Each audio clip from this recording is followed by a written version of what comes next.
बोलो भागवत भगवान की जय।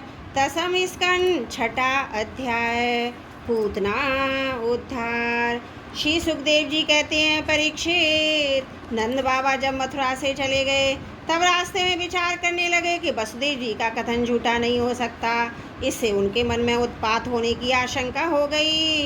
तब उन्होंने मन ही मन भगवान ही शरण है, वे ही रक्षा करेंगे, ऐसा निश्चय किया। पूतना नाम की एक बड़ी क्रूर राक्षसी थी। उसका एक ही काम था बच्चों को मारना। कंस की आज्ञा से वह नगर ग्राम और अहीरों की बस्तियों में बच्चों को मारने के लिए घूमा करती थी। जहाँ के लोग अपने प्रतिदिन के कामों में राक्षसों के भय को दूर भगाने वाले भक्त वत्सल भगवान के नाम गुण और लीलाओं का श्रवण कीर्तन और स्मरण नहीं करते, वही ऐसी राक्षसियों का बल चलता था। वह पूतना आकाश मार्ग से चल सकती थी, अपनी इच्छा के अनुसार रूप भी बना लेती थी। एक दिन नंद बाबा के गोकुल के पास आकर उसने माया से अपने को एक सुंदर युवती बना लिया। गोकुल के भीतर घुस गई। उसने बड़ा सुंदर रूप बनाया था। उसकी चोटियों में बेले के फूल गूंथे हुए थे, सुंदर वस्त्र पहने हुए थी। जब उसके कर्ण फूल हिलते तब उनकी चमक से मुख की ओर लटकती हुई अलकें और भी शोभामायन हो जाती थी। उसके नितंब कुचल कलश ऊंचे नीचे थे, कमर पतली थी। अपनी मधुर मुस्कान कटाक्ष पूर्ण चितवन से ब्रजवासियों का चित्त चुरा लेती थी। उस रूपवती रमणी को हाथ में कमल लेकर आते देखकर गोपियां सी उत्प्रेक्षा करने लगी, मानो स्वयं लक्ष्मी जी अपने पति का दर्शन करने के लिए आ रही हूँ।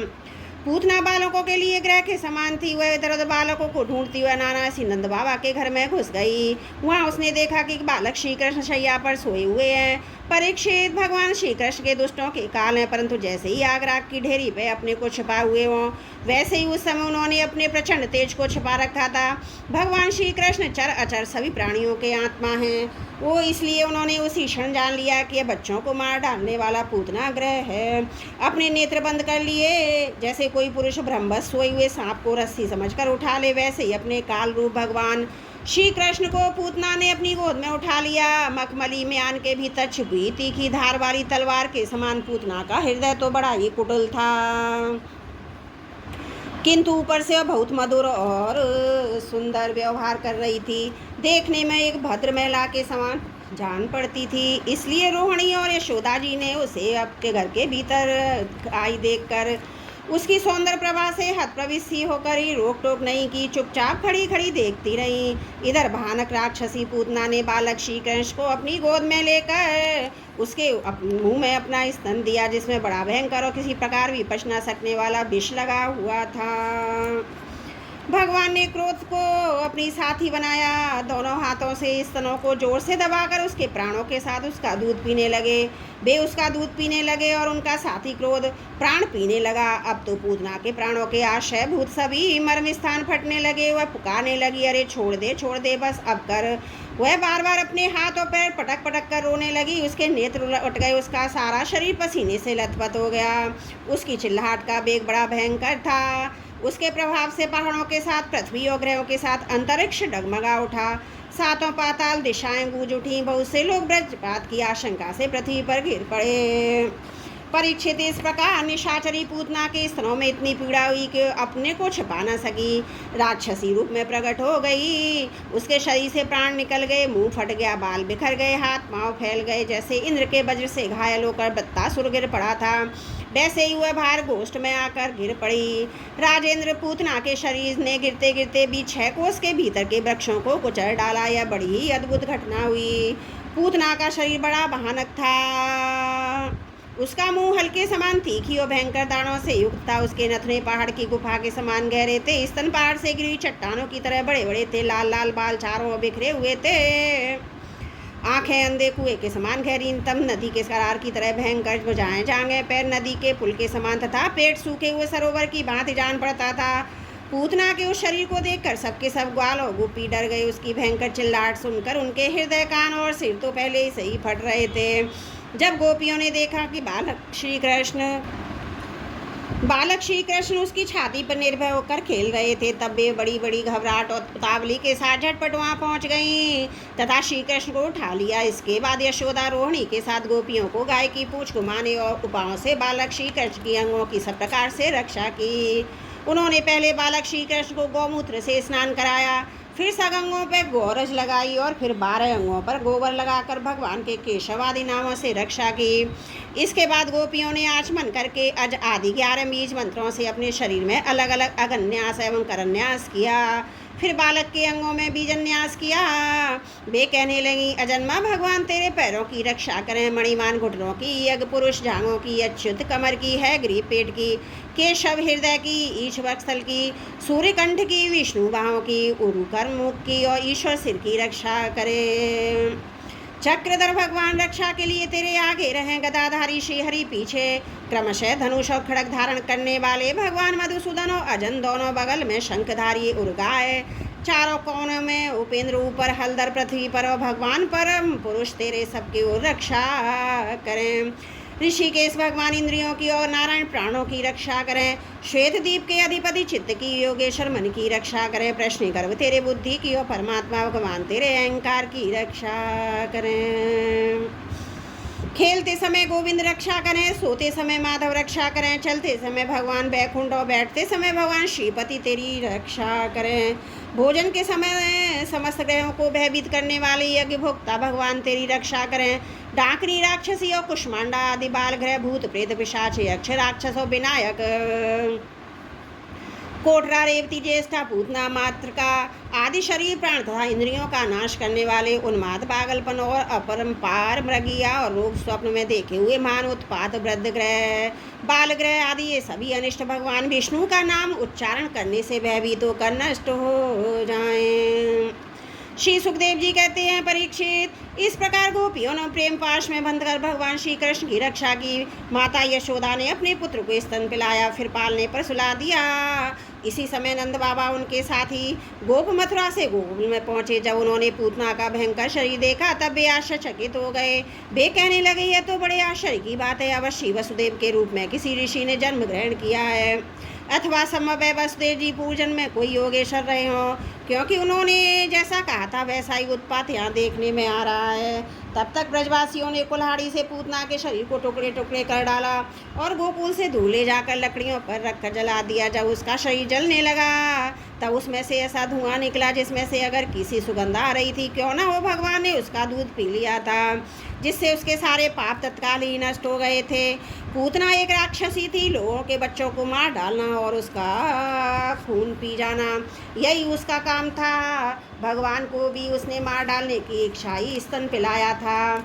फिर भी वह परम गति मिली जो सत्पुरुषों को मिलती है। ऐसी स्थिति में जो परब्रह्म परमात्मा भगवान श्री कृष्ण को श्रद्धा भक्ति से माता के समान अनुराग पूर्वक अपनी प्रिय भक्ति से प्रिय वस्तु और उनकी प्रिय लगने वाली वस्तु समर्पित करते हैं, उनके संबंध में तो कहना ही क्या है। भगवान के चरण कमल सबके वंदनीय ब्रह्मा शंकर आदि देवताओं के द्वारा भी वंदित हैं। वे भक्तों के हृदय की पूजी हैं। उन्हीं चरणों से भगवान ने पूतना का शरीर दबाकर उसका स्तनपान किया था। माना है कि राक्षसी थी, परंतु उसे उत्तम से उत्तम गति जो माता को मिलनी चाहिए थी प्राप्त हुई। फिर जिनके स्तन का दूध भगवान ने बड़े प्रेम से पिया, उन गौ माताओं की तो बात ही क्या है।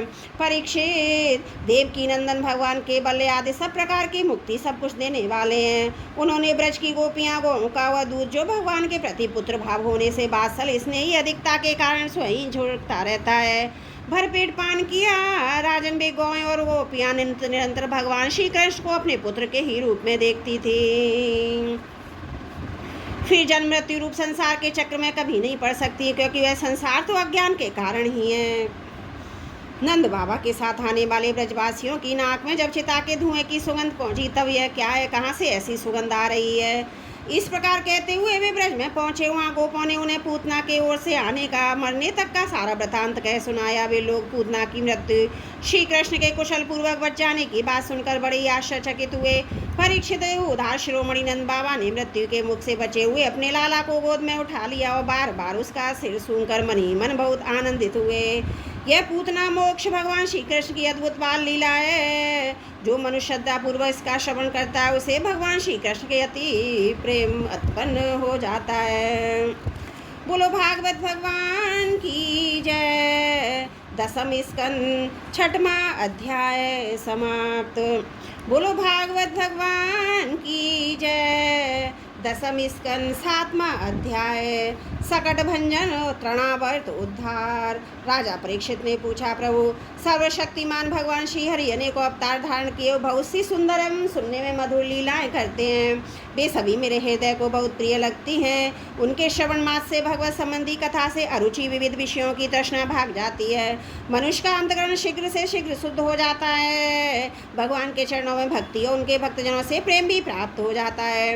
यदि आप मुझे उनके श्रवण का अधिकारी समझते हो तो भगवान की उन्हीं मनोहर लीलाओं का वर्णन कीजिए। भगवान श्री कृष्ण ने मनुष्य लोक में प्रकट होकर मनुष्य जाति के स्वभाव को अनुसरण करते हुए जो बाल लीलाएं की है, अवश्य ही वे अत्यंत अद्भुत हैं। इसलिए आप उन सबकी दूसरी बाल लीलाओं का भी वर्णन कीजिए। श्री सुखदेव जी कहते हैं, परीक्षित, एक बार भगवान श्री कृष्ण के करवट बदलने का अभिषेक उत्पन्न उत्सव मनाया जा रहा था। उसी दिन उनका जन्म नक्षत्र भी था। घर में बहुत सी स्त्रियों की भीड़ लगी हुई थी, गाना बजाना हो रहा था। उन्हीं स्त्रियों के बीच में खड़ी हुई सती साध्वी यशोदा जी ने अपने पुत्र का अभिषेक किया। उस समय ब्राह्मण लोग मंत्र पढ़कर आशीर्वाद दे रहे थे। नंदरानी यशोदा जी ने ब्राह्मणों को खूब पूजन सम्मान किया, उन्हें अन्न वस्त्र माला गाय आदि मुँह मांगी वस्तुएं दी।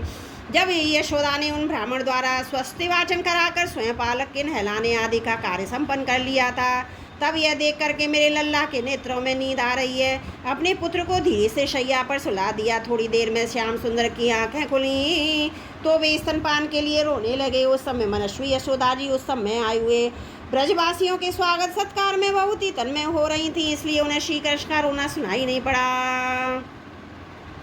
तब श्री कृष्ण रोते रोते अपने पांव उछालने लगे। शिशु श्री कृष्ण एक छकड़े के नीचे सोए हुए थे। उनके पांव अभी लाल लाल कोपलों के समान बड़े ही कोमल और नन्हे नन्हे थे, परंतु वह नन्हा सा पांव लगते ही विशाल छकड़ा उलट गया। उस छकड़े पर दूध दही आदि अनेकानेक रसों से भरी मटकियाँ और दूसरे बर्तन रखे हुए थे। वे सब के सब फूट फूट कर गए और छकड़े के पहिए तथा धुरे अस्त व्यस्त हो गए। उसका जुआ फट गया। करवट बदलने के उस समय जितनी भी स्त्रियाँ आई हुई थी, वे सब यशोदा, रोहिणी, नंद बाबा, गोपगण इस विचित्र घटना को देखकर व्याकुल हो गए। वे आपस में कहने लगे, अरे ये क्या हो गया, यह छकड़ा अपने आप कैसे उलट गया। वे इसका कोई कारण निश्चित ना कर सके। वहाँ खेलते हुए बालकों ने गोपों गोपियों से कहा कि इस कृष्ण ने तो नहीं रोते रोते अपने पाँव की ठोकर से उलट कर दिया है, इसमें कोई संदेह नहीं, परंतु गोपों ने उसे बालकों की बात मानकर उस पर विश्वास नहीं किया। ठीक ही है, वे गोप उस बालक के अनंत बाल को नहीं जानते थे। यशोदा जी ने समझा यह किसी ग्रह आदि का उत्पात है। उन्होंने अपने रोते हुए लाडले बालक को गोद में लेकर ब्राह्मणों से वेद मंत्रों के द्वारा शांति पाठ कराया। फिर वे उसे स्तन पर लाने लगी। बलवान गोपों ने छकड़ों को फिर सीधा कर दिया। उस समय पहले की तरह सारी सामग्री रख दी गई। ब्राह्मणों ने हवन किया और दही, अक्षत, कुश तथा जल के द्वारा भगवान उस छकड़े की पूजा की, जो किसी गुणों में दोष नहीं निकालते, झूठ नहीं बोलते, दम्भ, ईर्ष्या और हिंसा नहीं करते, अपने अभिमान से रहते। उन सत्यव्रत ब्राह्मणों का आशीर्वाद कभी विफल नहीं होता। यह सोचकर नंद बाबा ने बालक को गोद में उठा लिया। ब्राह्मण से साम, ऋग और यजुर्वेद के मंत्रों द्वारा संस्कृत एवं पवित्र औषधियों से युक्त जल से अभिषेक कराया। उन्होंने बड़ी एकाग्रता से स्वस्तन पाठ और हवन कराकर ब्राह्मणों को अति उत्तम अन्न का भोजन कराया। इसके बाद नंद बाबा ने अपने पुत्र की उन्नति अभिवृद्धि की कामना से ब्राह्मणों को सर्वगुण संपन्न बहुत सी गौएं दी। वे गौएं वस्त्र, पुष्पमाला और सोने के हारों से सजी हुई थी। ब्राह्मणों ने उन्हें आशीर्वाद दिया। यह बात स्पष्ट है कि जो वेदवत्ता सदाचारी ब्राह्मण होते हैं, उनका आशीर्वाद कभी निष्फल नहीं होता। एक दिन की बात है, सती यशोदा जी अपने प्यारे लल्ला को गोद में लेकर दुलार रही थीं। सहसा श्री कृष्ण चट्टान के समान भारी बन गए। वे उनका भार न सह सकी। उन्होंने भार पीड़ित होकर श्री कृष्ण को पृथ्वी पर बिठा दिया। इस नई घटना से वे अत्यंत चकित हो रही थीं। इसके बाद उन्होंने भगवान पुरुषोत्तम का स्मरण किया और घर के काम में लग गईं। तृणाव्रत नाम का एक दैत्य था। वह कंस का निजी सेवक था। कंस की प्रेरणा से ही बवंडर के रूप में गोकुल में आया और बैठे हुए बालक श्री कृष्ण को उड़ाकर आकाश में ले गया। उसने ब्रजरस से सारे गोकुल को ढक दिया। लोगों की देखने की शक्ति हर ली। इसके अत्यंत भयंकर शब्द से दसों दिशाएं कांप उठी। सारा ब्रज 2 घड़ी तक रज और तम से ढका रहा। यशोदा जी ने अपने पुत्र को जहाँ बैठा दिया था, वहाँ जाकर देखा तो श्री कृष्ण नहीं थे। उस समय तृणाव्रत ने बवंडर रूप से अपनी बाल उड़ा रखी थी कि सभी लोग अत्यंत उद्विग्न और बेसुध हो गए थे। उन्हें अपना पराया कुछ भी नहीं सूझ रहा था। उस जोर की आंधी और धूल की वर्षा में अपने पुत्र का ना पता पाकर यशोदा को बड़ा शोक शोक हुआ। वे अपने पुत्र की याद करके बहुत ही दीन हो गई और बछड़े के मर जाने पर गाय की जो दशा होती है वही दशा उनकी हो गई। वे पृथ्वी पर गिर पड़ी। बवंडर के शांत होने पर जब धूल की वर्षा का वेग कम हो गया तब यशोदा जी के रोने का शब्द सुनकर दूसरी गोपियाँ वहाँ दौड़ाईं। नंदन मन श्याम सुंदर श्री कृष्ण को न देखकर उनके हृदय में भी बड़ा संताप हुआ। आंखों से आंसू की धारा बहने लगी। वे फूट फूट कर रोने लगी। इधर तृणाव्रत बवंडर रूप से जब भगवान श्री कृष्ण को आकाश में उठा ले गया तब उनके भारी बोझ को न संभाल सकने के कारण उसका वेग शांत हो गया। वह अधिक चल न सका। तृणावर्त अपने से भी भारी होने के कारण श्री कृष्ण को नीलगिरी की चट्टान समझने लगा। उन्होंने उसका गला ऐसा पकड़ा कि इस अद्भुत शिशु को अपने से अलग नहीं कर सका। भगवान ने इतने जोर से उसका गला पकड़ रखा था कि असुर निश्चेष्ट हो गया। उसकी आंखें बाहर निकल आईं, बोलती बंद हो गई, प्राण पखेरु उड़ गए। बालक श्री कृष्ण के साथ वह ब्रज में गिर पड़ा। वहाँ जो स्त्रियां इकट्ठी होकर रो रही थीं उन्होंने देखा कि अब विकराल दैत्य आकाश से एक चट्टान पर गिर पड़ा और उसका एक एक अंग चकनाचूर हो गया। ठीक वैसे ही जैसे भगवान शंकर के बाणों से आहत हो त्रिपुरासुर ने गिरकर चूर चूर हो गया था। भगवान श्री कृष्ण उसके वक्ष स्थल पर लटक रहे थे। यह देखकर गोपियां विस्मित हो गईं। उन्होंने झटपट वहां जाकर श्री कृष्ण को गोद में ले लिया और लाकर उन्हें माता को दे दिया। बालक मृत्यु के मुख से सकुशल लौट आया। यद्यपि उसे राक्षस आकाश में उठा ले गया था फिर भी वह बच गया। इस प्रकार बालक श्री कृष्ण फिर पाकर यशोदा गोपियां नंद आदि गोपों को अत्यंत आनंद किया। वे कहने लगे, हो ये तो बड़े आश्चर्य की बात है। देखो तो सही यह कितनी अद्भुत घटना घट गई। यह बालक राक्षस के द्वारा मृत्यु के मुख में डाल दिया गया था परंतु फिर जीता जागता आ गया। उस हिंसक दुष्ट को उसके पाप ही खो गए। सच है, सत्पुरुष अपनी सत्ता से ही संपूर्ण भावों से बच रहता है। हमने ऐसा कौन सा तप भगवान की पूजा प्याऊ पौंसला कुआ बाबली बाग वैज्य आदि पूर्ति यज्ञ दान तथा जीवों की भलाई की थी जिसके फल से हमारा ये बालक मरकर भी अपने स्वजनों को सुखी करने के लिए फिर लौट आया। अवश्य यह बड़े सौभाग्य की बात है।